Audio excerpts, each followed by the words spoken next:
Okay. Well, it is 12:05, 2:05, 3:05, and 4:05 for all of our times.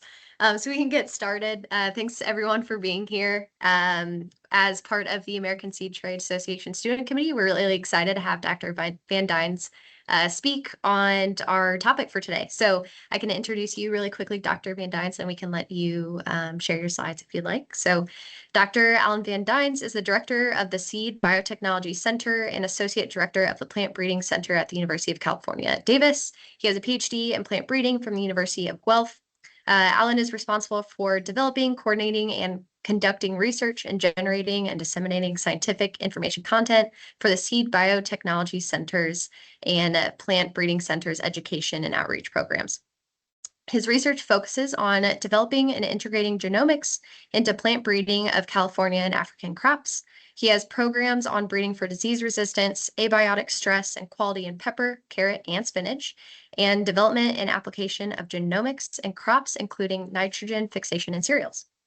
With Dr. Bradford, he co-developed and is an organizer for the Plant Breeding Academy and past chair of the U.S. Plant Breeding Coordinating Committee. He has been involved in national and international policy, including U.S. regulations for biotechnology. He's an instructor for the Plant Breeding Academy and scientific director for the African Orphan Crops Consortium. Dr. Van Deynze is very active and involved with ASTA, so we are very grateful for his participation today, and we're excited to hear his advice for us students on how we can get the most out of industry in conferences. There's going to be a Q&A portion at the very end, and then today's organizers, myself, Henry, and Chris, can introduce ourselves after his talk and offer some of our own experiences as well. So Dr. Van Deynze, the floor is yours, and thanks for being here. Okay, thanks very much for inviting me, and as part of this committee, it's my pleasure to do this. And I just put together a few slides more to, I would say, have people think about questions, and I think we'll have a better discussion with feedback. And I'm glad. I know Audrey's been part of ASTA for quite a while, Henry is as well, and so on. So it's good. So I'll share my slides, and let's see, we'll take it from here.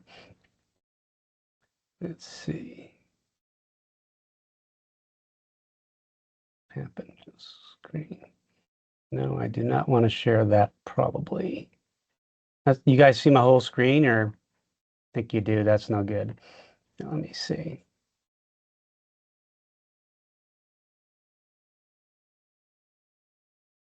See, I'll stop sharing and pick another one. Window. Okay, pick my window. You got too many windows open. Here we go. Yeah, I think that's better. So you can see the full screen now? Perfect. Okay, great. Yeah, so I'm Alan, and I put my email there, so feel free to contact me, if you have any questions after or anything. I've always had an open door policy. And I just listed a number of conferences here in my first slide, and some are industry, some are more academic, but really they're all of the above. And ASTA, I think you all know, the California Seed Association is very similar to ASTA. It's about 300 members. ASTA is about 800 seed industry specialists across conventional, organic, biotech systems, crops, and so on. The CSSA, the Crop Science Society meetings, I think many of you know, National Association of Plant Breeders, and those are a mix of public and private. In World Agritech is one that just happened recently. It's usually in San Francisco, and that's a very venture capitalist, tech-oriented conference that actually I've not attended, but I know so many people that have, and things like that, and I keep up on what's going on. But that one is very, I would say, different than ag, because it is on ag, but it's totally on technology and investment in ag. And then I put Eucarpia here because Eucarpia and NAPB, our National Association of Plant Breeders, is very similar. There's several Eucarpia meetings that are crop specific or topic specific. This EU is European. Basically, Plant Breeding Association is what this really stands for. And these are top-notch meetings. I've been able to attend a number of them. And they're, again, mix of industry and academia, but very focused, like National Association of Plant Breeders, on plant breeding per se.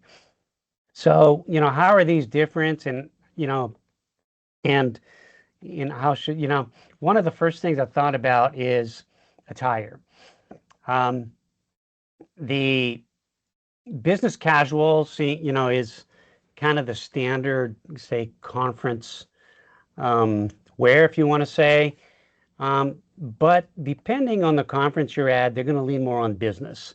And I would say rarely do you get to casual at a conference, especially depending where you are in your career. And I'll show you some examples, So my point is you really need to know at the conference you're at and come prepared. If you're saying, well, I don't know, for the guys, bring an extra tie. The women, I'm not going to get into women's fashion, but you know what I'm trying to say. And that's like, be prepared. Don't show up, in shorts. It's like, oh, geez, everybody's in suits. And I give here's some examples, myself and other conferences, different attire. And, for example, this is sort of business casual, but more on the, I would say, business side. So this is the African Plant Breeders Association that I attended back in October 25. And you see almost all of the above here, right? I'm kind of business casual. Notice I don't wear jeans usually at conferences. This guy did. Plant breeders usually do that. Agriculturalists will do that depending on the conference. And Julia here is the president of the association. Notice she's business, right? And Emily here is a scientist in Nairobi. She's presenting. In general, Africans will dress up more, Europeans will dress up more, except when they come to conferences in the United States, especially in California and Florida. They're the people in shorts because they can. And so, but on the other hand, they do stand out. And those of you who know Bruce Walsh, a button-down Columbia shirt and shorts is as good as it gets. That's his persona. But I wouldn't recommend this, if you're trying to meet people, look for jobs, a postdoc or a PhD. He can do it because he's been around. So again, you see the mix, but it really depends on what you're doing. Deynze is a PhD candidate in my lab, and here she's getting interviewed by Seed World Group, and this was, I think, at the ASTA conference, the ASTA Veg conference. And she took it seriously. She's very formal, and that I think is very appropriate. This was also an ASTA conference. I was receiving an award. I was speaking. I dressed up, and actually, I like wearing ties.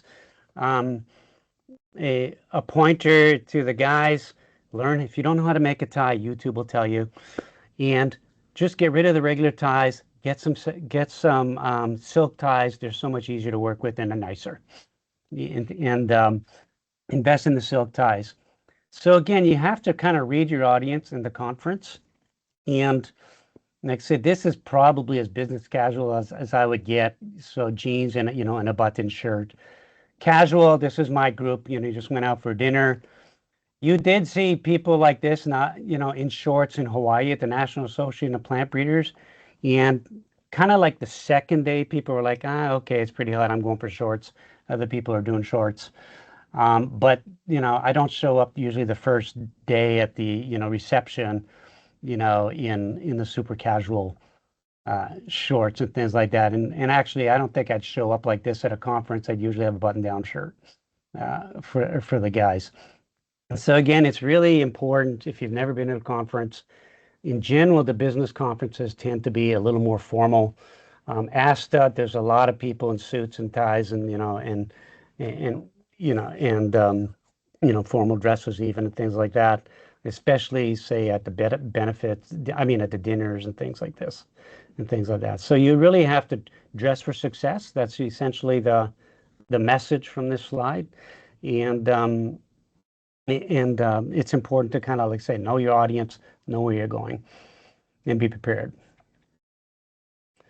So what's a little different than little different than business conferences is when you go to a scientific conference, it's usually, if you're working in vegetables, you're going to a vegetable conference. If you're doing field crops, you're probably going to the Crop Science Society or National Association of Plant Breeders. Something very specific that's going to really benefit you, your science, your project, your science, your research, and so on. And to me, the goal of a conference is the scientific content, but equally important, sometimes more important, depending where you're at, is the networking and meeting people, and and learning from those people. And I can't whatever overemphasize that. So if you're going to if you've never been to an ASTA conference, it's not a research conference. It's the business of seed. It's but and there's formal meetings at those conferences where decisions are made on the path, say, the association may take on different issues. And some meetings are invited only. Some are open to the public, and they can be very formal. And so it's a good idea to connect. If you're a graduate student, connect your project and say, okay, in my career, you won't be working on your PhD or your master's topic. I guarantee you will not be working on that for the rest of your career. At least that certainly hasn't happened to me. I trained in Canada in field crops, and here I am in vegetables and working in African crops, in genomics, which really wasn't a thing when I went to school. And so you've got to learn. And then, ask yourself, what can I learn from the industry, and vice versa, right?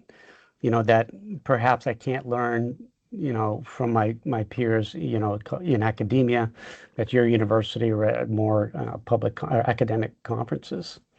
And it's a real chance to connect with stakeholders. And again, yeah, be prepared. So for example, this is a poster session at ASTA Veg that happened in February this year in San Diego. I think there was over 350 people. No, it was more than that. I forget how many people, 400 people there. But the majority were from industry. Students were kind of minority, but they had a nice student poster, and I had several of my students there, and they all came back with some information that they just didn't know about the seed industry, about their crop even, and say, hey, these are the things we really focus on. Anthracnose resistance, for example, is coming up. We really would like some research on this. You should be working on these type of varieties, or here's some tips on on this assay. You can really get some insight, from industry on making your project better, and connecting. And I think especially initially when you start in academia, people are like, I'm not interested in industry because that's all you've learned is academia. You think that's your only career. I think depending what part of industry or what part of what you're learning, if you're more basic project, that's even harder to do. But if you're in plant breeding or more agronomy and things like that, I think it's a little bit easier to connect that you want to connect with the growers, but also with the seed industry. But you do get some unique insight from industry. And when I say industry, I mean overall, because at these business meetings, there, government, there's people there from government, um, from industry, from academia, yeah, extension across the board. For example, this is Steve Klosterman talking to one of our students from Davis. Steve is a USDA science pathologist here in California that we work quite closely with. And one of the things I want to say is it's the business conferences and any conference really, and societies, if you want to call it, get involved. I mean, it's so important. Your networking is something I've been working on really for all my career. The importance of networking, the people you happenstance meet at a conference can really change what you do in your career, how your project is going to go. And so it's really good to, if you have an opportunity to show a poster, show the poster. It gives you, it's whatever, it's a built-in conversation, right?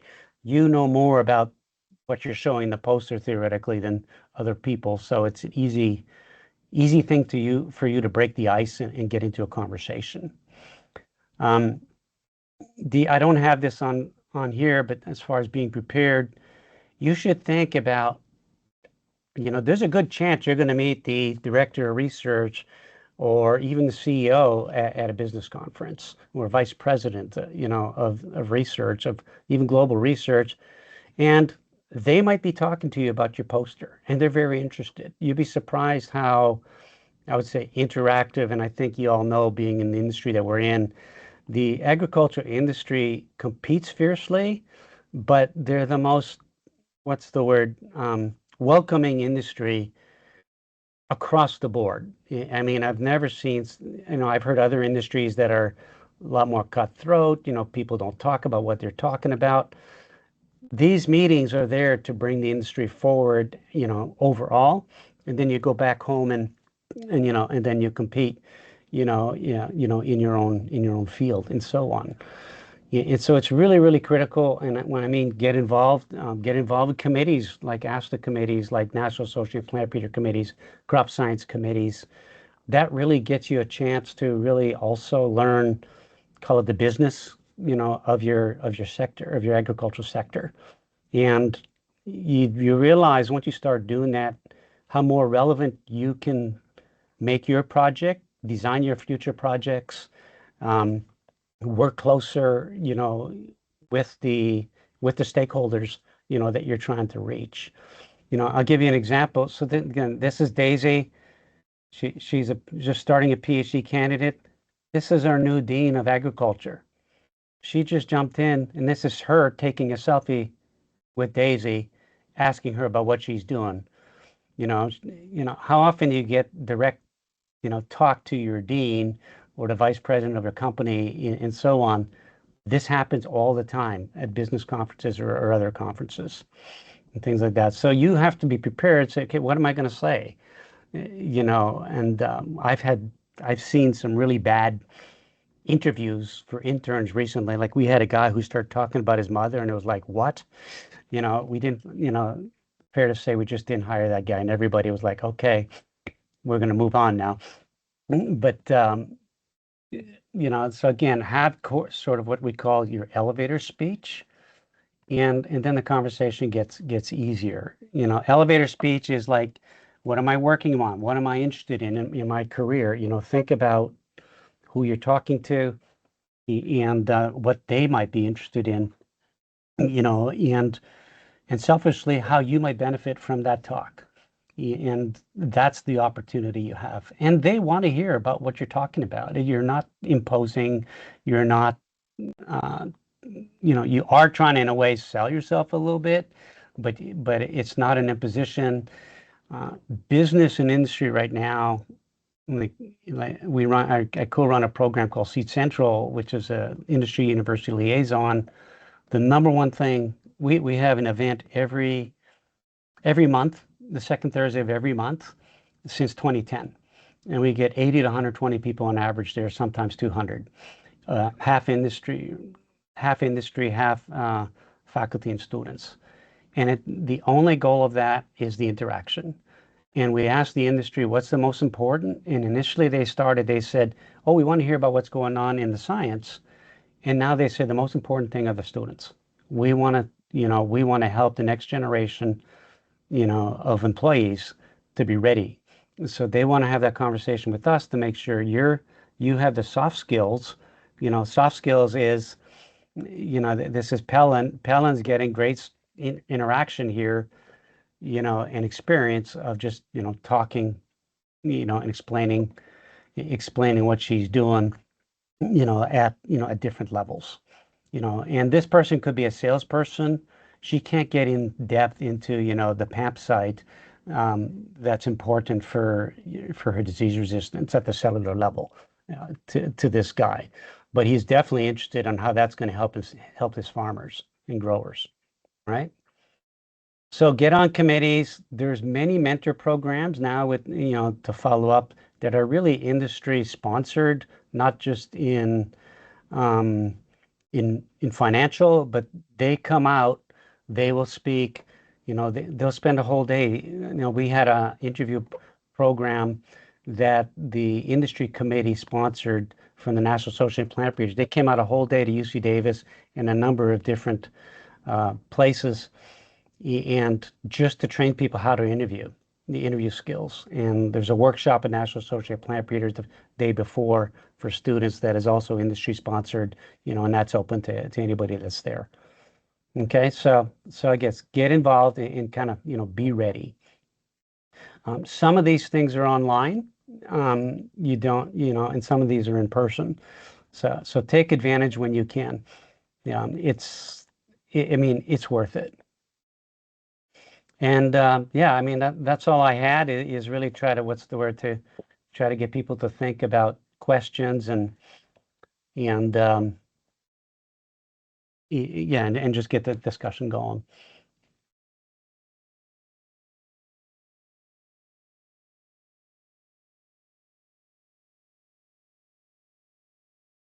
Very good. Mhm. Well, thank you so much. Yeah, Dr. Van Dynes, is there, before we get into some student perspectives, if anybody has direct questions for him, you can throw it in the chat, or you should be able to unmute to ask if you have questions.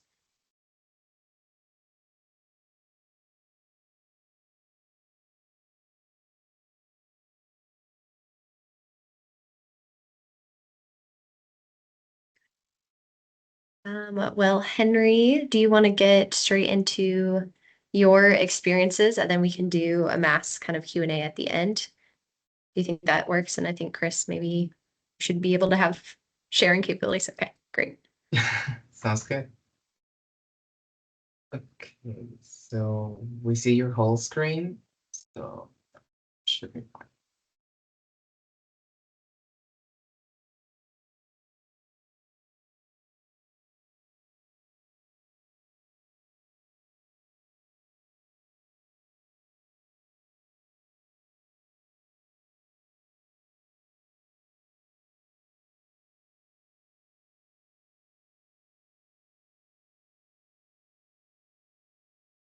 Okay, here we are. So, well, hi everyone. My name is Henry. I've been involved with ASTA now for 2 to 3 years. So I've been attending to different conferences.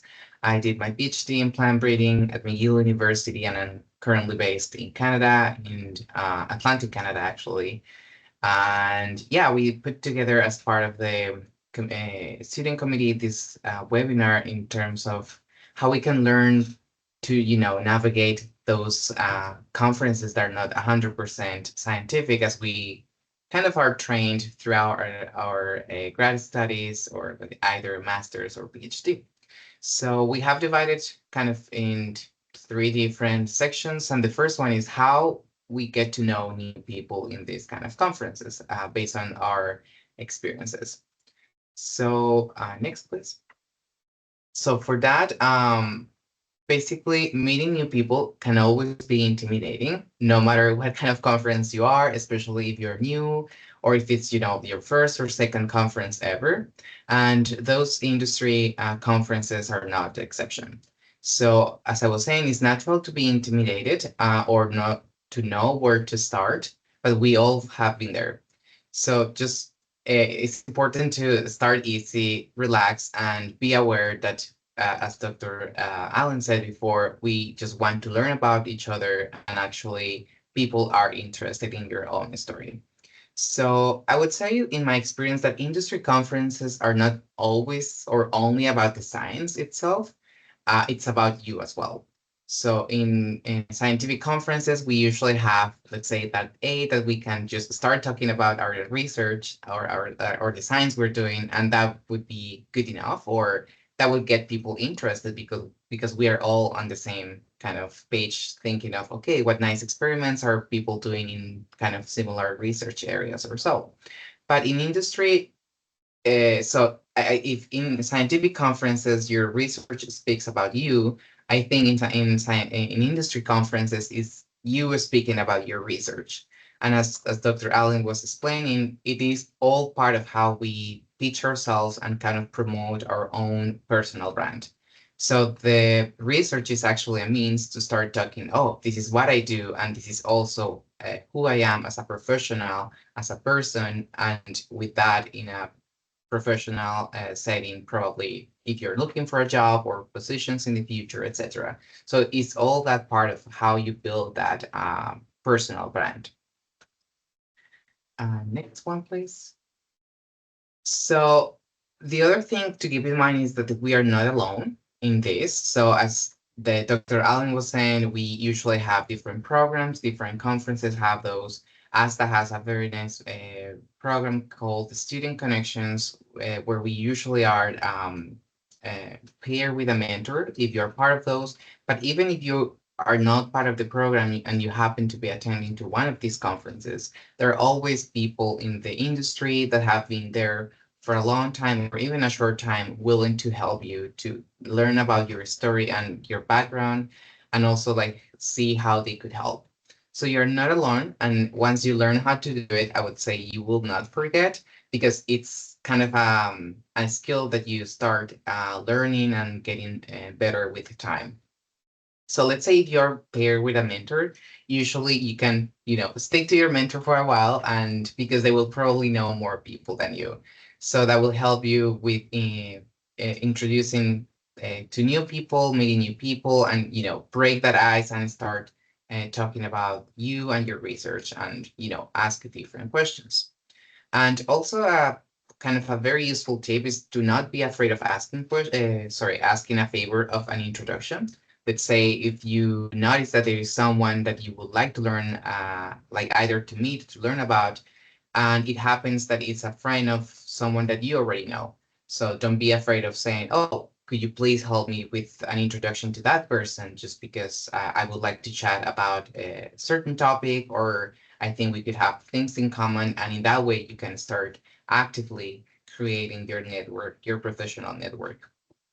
Um, the other thing that I would say, it's like always be curious and being interested in people's life because people also care about you beyond all the technical details.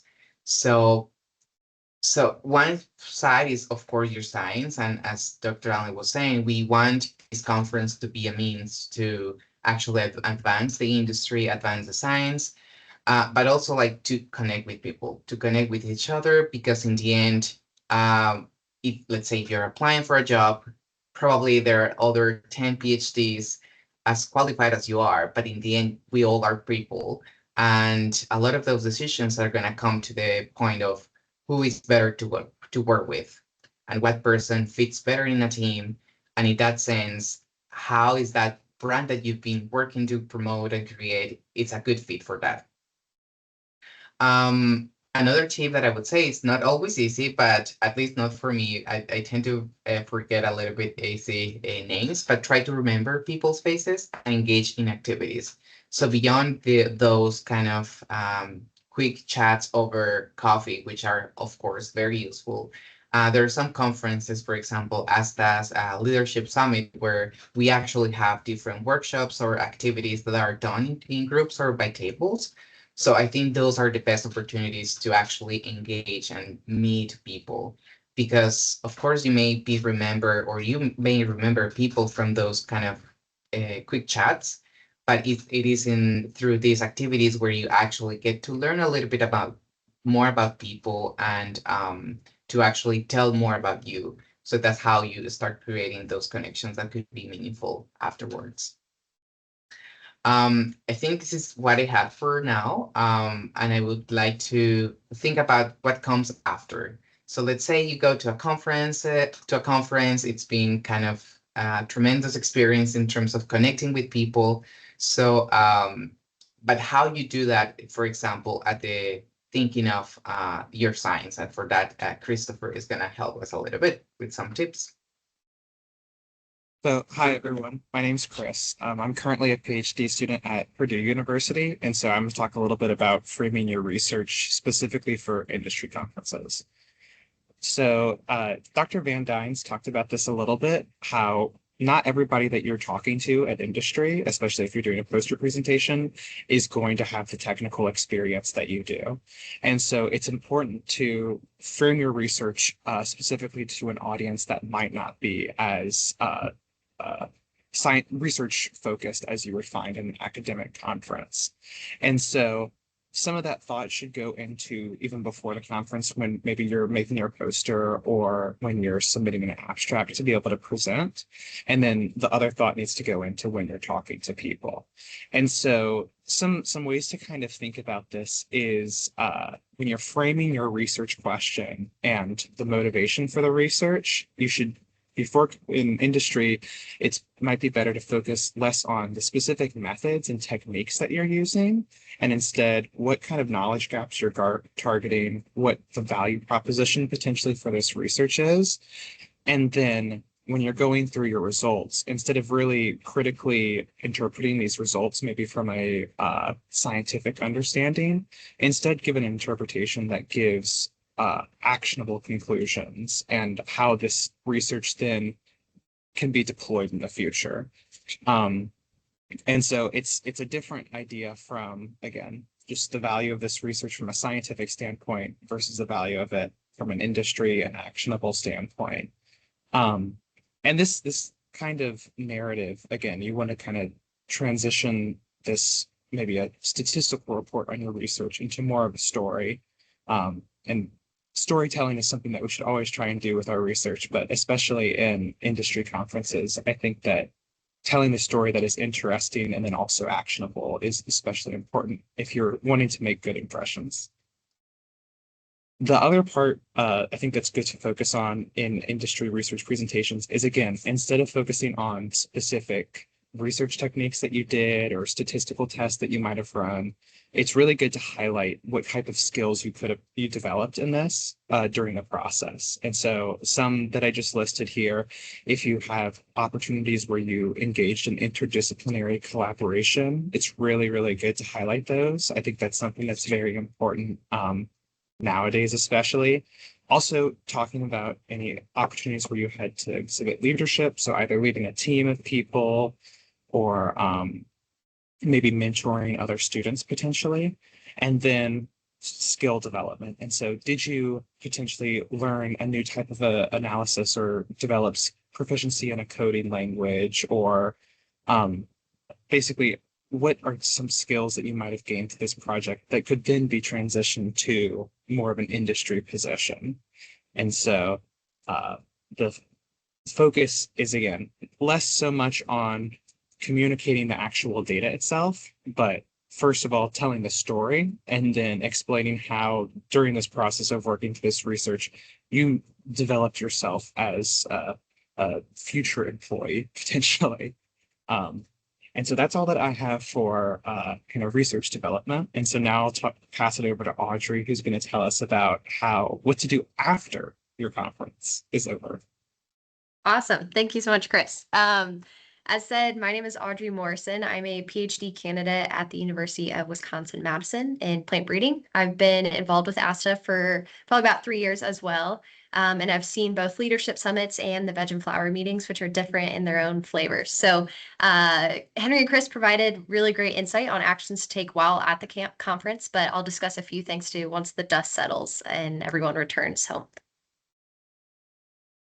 So first of all, I think following up is the best action to take. I think if you're a LinkedIn user, connecting with somebody and always using that personal message tool, you can connect with people, not send a message, but I personally think that using that personal message and be able to introduce yourself and say, I really enjoyed meeting you at this conference. I enjoyed our discussion when we talked about XYZ. We had breakfast, yada, yada. Putting in kind of a special message not only reminds them maybe of the time that you guys got to connect, but you can look back at it and refer to it if you need to jog your memory about how you met this person or where it was. If you're not a LinkedIn user, sending them an email, I think is great as well. And surprisingly, I still receive a good number of business cards at conferences. I know not everybody has business cards nowadays, but a surprisingly large number of people do. And after a conference, I always take those cards and on the back of them, I'll write a little bit about like where I met the person, what we talked about, etc. And I'll file those away. And I have surprised myself of returning back to those when I'm looking for somebody's email or cell phone number. And I think it's helpful to kind of keep them and again, maybe write a little note on the back so you can put a face to a name or to a conference. So after the follow-up period is over, there's always a lag after a conference until the next one, and I say keep the momentum going. This could be reaching back out to those people, maybe scheduling a virtual call where you could ask them career advice, personal advice, how they balance personal and professional development, whatever you kind of think that you and that person had in common. Maybe if they're in your area where you live, you could do a coffee meeting or just asking about what the next conference they're going to. I think sometimes we meet people who have careers that we're really interested in. So this could be a good opportunity to say, I'm interested in your career. What are conferences that you go to that maybe would be worthwhile for me to also go and learn about or, further network in that sense? And for those of you that are Student Connections program participants, you are assigned a mentor. And this is the best thing to take advantage of with your mentor is having these virtual calls or just sending an email. And that could be letting them know you passed your prelims or like fun updates about yourself professionally or personally. And having those little touch points, I think is really helpful to stay connected after the conference. And lastly, some conferences, I know ASTA is good about this, but they allow you to see a registration list before the conference starts. And so that next conference you're going to, I always like to scope that out to see who I might be running into. And that's a good way of also, you can have a touch point of reaching out to them and saying, hey, I look forward to seeing you in Milwaukee next month. Maybe let's grab coffee the first day of the conference in the hotel lobby. Or you see somebody's name on that list that maybe they look familiar, but you can't quite place. You could always go back to your LinkedIn connections and look at your messages. And maybe if you put that personal message in, that you could remind yourself of, oh, I met them 2 years ago, ASTA, and here's a little touch point conversation starter for when you go to see them at the next conference. And I have to touch on a LinkedIn post. I know not everyone is a LinkedIn user, and that is a-okay. But I have found in current years, LinkedIn is really used in the professional community to stay connected to people, at people you maybe just met at a conference, to make new connections and even to find new opportunities, whether that be jobs or research collaborators, you name it. Maybe finding webinars, those sorts of things. So mostly, if you go to a conference, you will see that people make posts after the conference about maybe what they learned. I find that LinkedIn posts can be almost a digital resume of sorts. So other people are seeing what you're doing, where you're going, conferences you've attended, conferences maybe you've presented at, research publications, that sort of thing. It's a documentation for people in your connected community to see maybe really great progress and development on your end. But also, I think it helps you remember. I think after a conference, you get in this stage of life, either in grad school or as a young professional, and you go to a lot of meetings and conferences. Sometimes looking back on your posts can help you remember what you learned, what your takeaways were, who the keynote speaker was, maybe who you met, and that sort of thing. So if you're interested in making a post, I think it consolidates really what you learned, showcases your professional development, and helps kickstart those new connections that you made. I would say, and there's no magic formula to this, but this is advice that was given to me from other mentors and what I personally just see on LinkedIn, is people start with like your biggest takeaway from a conference. Maybe that's a surprising statistic, a personal reflection, the keynote speaker said something that really resonated with you. I would say share that with people and share it with your future self. So what you learned and specifically what stood out to you. People also want to know if you presented either a poster or oral presentation. Maybe you received feedback while presenting that was worth a lot of consideration. As Dr. Van Deynze said, you'll get a lot of industry people that maybe come to your poster and they're going to ask very different kinds of questions that you might get at an academic conference. So something like that is worth sharing and commenting on, and maybe a picture of yourself in front of your poster to help kind of share and disseminate some of that information. And then I think lastly, expressing gratitude is always a great thing, whether that be for the conference organizers, for mentors that you have that helped introduce you to people at the conference, maybe your advisor or your department funded your trip to the conference. I think that's always a great thing to acknowledge. And as mentioned, these are all just suggestions, but I think these are good ways to stay connected after people go their separate ways from a conference until you wait for the next one. And those are my post-conference reflections that I have for you all. I think Henry might have a couple notes on student membership, and so he can take that away. Then we can go into some Q&A. Yep, sounds good. Well, before we dive into the Q&A, we just wanted to also share some information about the student membership. So with ASTA, we've been working over the past 2 years to create this community of students inside ASTA with the support of the leadership committee. And basically, it's about this kind of organizing ideas from students, by students for students in order to support like how we can get more involved with ASTA and all the different companies that ASTA represents, and also like as the industry as a whole. So basically, the student membership is quite affordable. It's around $25 per year. You also get some special rates for ASTA meetings, as Audrey was mentioning before, the Leadership Summit or the Vegetables and Flowers or the Row Crop meetings that happen like every year. We also have with that the subscription to the newsletter. So basically you receive constant updates on what's going on. So it's a little bit different from not only research space, but also like industry space and trade. Also, you get listing in member directory. So you have your information is in the database, and that could be also useful for potential employers, but also for you to look for other members that, as again, you may be interested in connecting or, just learn about. Within the newsletter and also like additional communications, you get notifications about the scholarships by ASTA or other companies that work with ASTA. Different awards or contests, mainly in the US, but also in other parts of the world. And also, this gives you the opportunity to volunteer in other committees, especially in our committee, the student one, and also the leadership one, which is, again, all about getting involved, meeting new people, and also construct or build that personal brand. So if you guys are interested, you can email one of us or even the ASTA information, like the email that I don't have here, unfortunately. Yeah, I think that's all that I have for that. Yep. If we have some questions from the audience.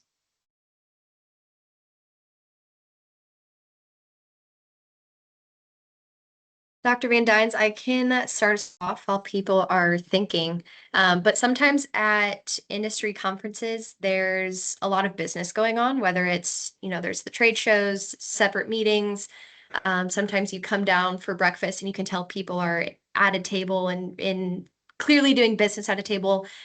So what is your maybe advice for students as they aren't really sure if they're interrupting a business meeting or, how much business is really being done at these things, and what's a good way for students to recognize a good time to maybe step in and introduce themselves or network versus interrupting maybe a special meeting or something?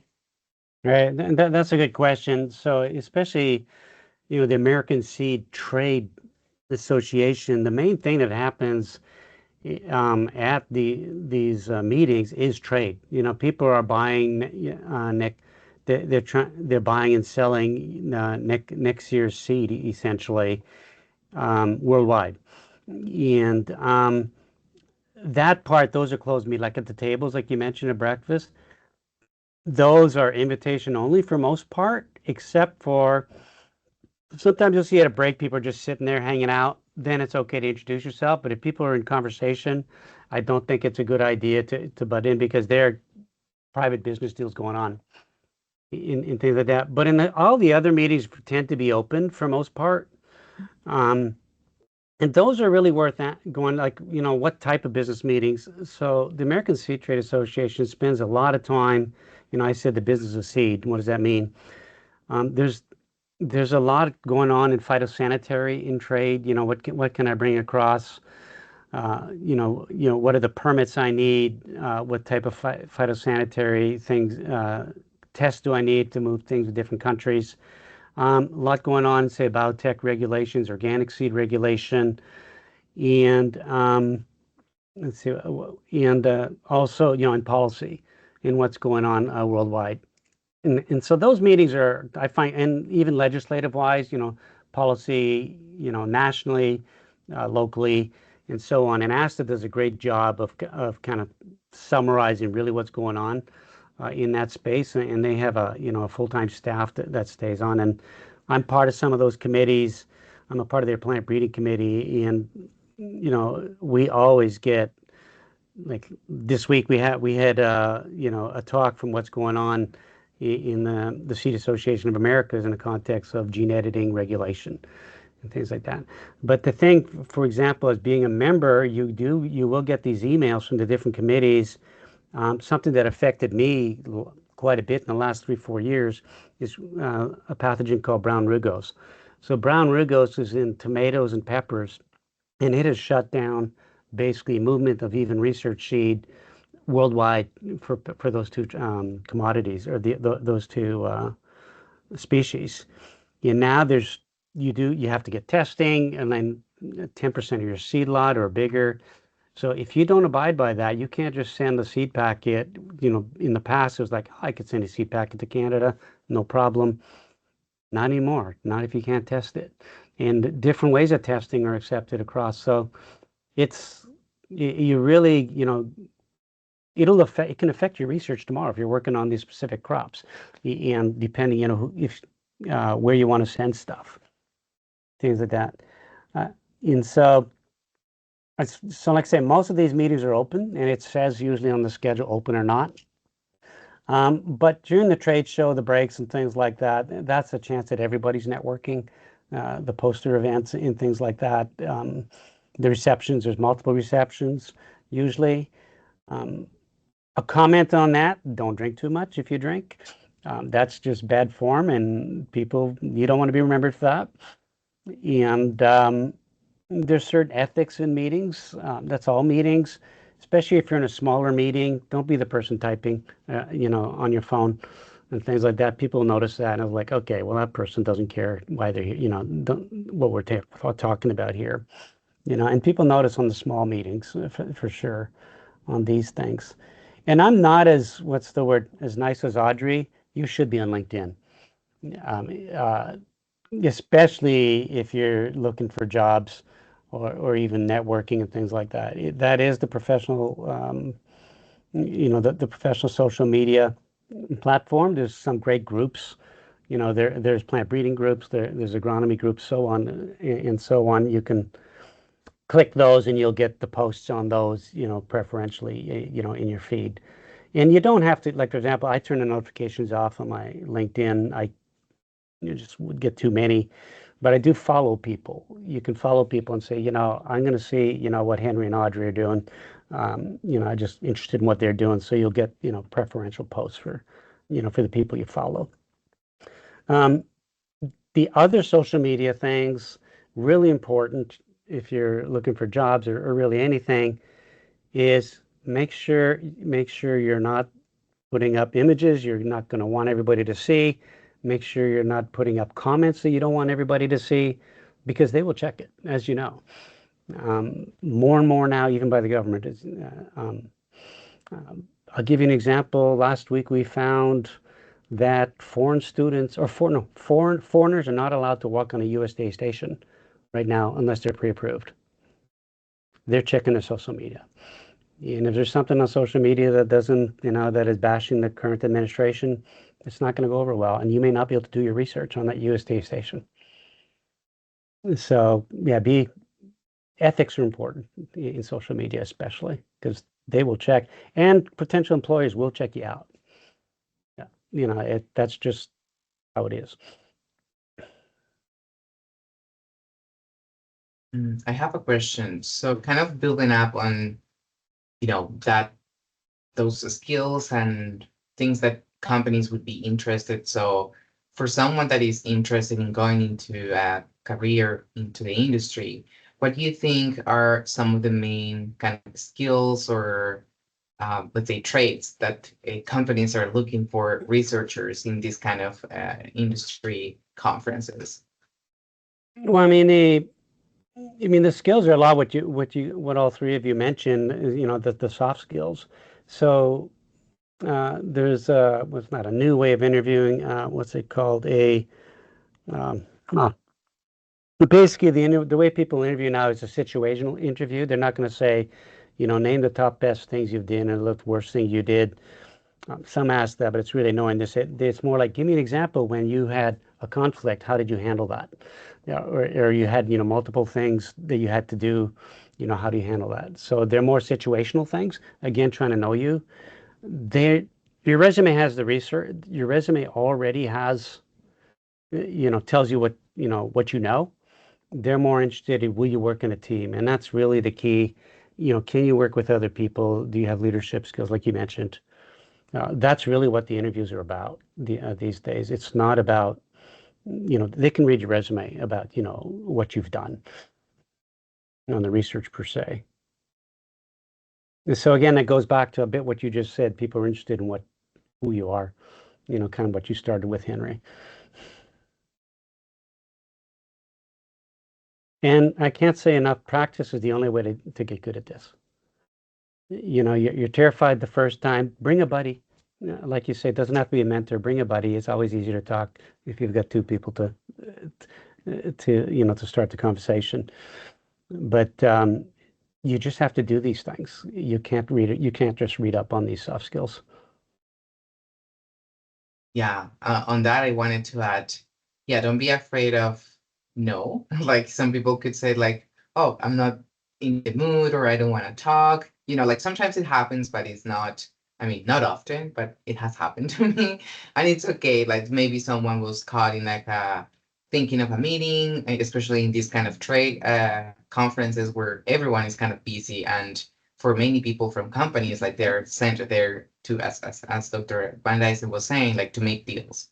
So their time is also precious. So yeah, kind of be open to that things could evolve and could be very dynamic and that could change, or maybe not everyone would be the perfect mentor. It's like as you practice, you will connect better with other people. And that's how you kind of create your closer mentors and your closer support system in the professional way, and then you expand that into different areas. Just kind of just adding that there as well. I want to add, be a good listener. Don't just talk. True. Yeah, it's good to make sure it's a two-way conversation. I think we for our have, last question, we have one in the chat from Audrey Pelican. She asks, what research should you be doing prior to attending a conference? Reading about companies and organizations attending, or how in depth is it good to go? Well, I would start, again, like what I mentioned, start with the topics. And if you're interested in a company, you can look them up online for sure. Yeah, and you'll get, depending how big or small they are, the corporate thing. But the best way is really to ask around. Um, uh, ask around to people. You might have colleagues that work, that's work for them. Companies do have, good and bad reputations for, I would say there's not many bad ones, to be honest, but, have reputations on how they treat people and kind of what you do. Big companies versus small companies will have different ways to do things for sure. I was fortunate. I worked for two startups, and which both got bought out by Monsanto. But I ended up working for Monsanto, and that was a very different feel, than the startups. But again, I think Audrey, you said, look up, follow up on the people you meet. And I think, yeah, meeting the people and asking people about these companies is a good way of doing it. You can read up online, but that's just like your resume. That's not really going to tell them, who they are and how it is to work there. Yeah, I would add on top of that also, kind of think about your research or the crop that you work on. Let's say I used to work on beans and I was going to this vegetables and flower conference. So see who companies are working on beans, either green Yeah. beans, dry beans, what's going on the bean sector, like is maybe a threat or like a pathogen or like a disease spreading out there. So, like that's good. That's going to give you a lot of topics to start talking. And even if the company doesn't work on beans, it's still interesting for them to say, oh, in beans, this is happening. Maybe my crop is onions, but we don't have that. But what if we had a similar situation? So that always stimulates the conversation and the connections as well. So keeping that in mind, like how it is linked, I would say.